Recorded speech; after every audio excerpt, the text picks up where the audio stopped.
Kriminálny prípad, ktorý dodnes nikto nevyriešil. V roku 1971 sa stal jeden z najzáhadnejších kriminálnych prípadov histórie. A dodnes sa vlastne presne nevie, kto za tým stojí. Muž si kúpil letenku na krátky let do USA. Použil meno D.B. Cooper. Bol pokojný, dobre oblečený a ničím nepôsobil podozrivo. Počas letu ale odovzdal letuške lístoček. A na lístočku stálo niečo, čo zmenilo celý let. Tvrdil, že má v kufri bombu a požadoval výkupné. $200,000, čo je toľkoto v prepočte do eur, a padák. Lietadlo pristálo, peniaze aj padák mu odovzdali. Potom naradil pilotom znova vzlietnúť. Počas letu otvoril zadné dvere lietadla a vyskočil.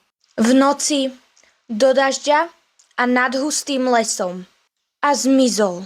Polícia spustila obrovské pátrania. Prehľadávali lesy, rieky, aj všade okolo. Nikdy ho však nenašli. Niektorí veria, že pad neprežil a potom ho nejaké živočíchy zjedli. Iní si myslia, že úspešne utiekol. Dodnes vlastne FBI nevie, kto D.B. Cooper bol.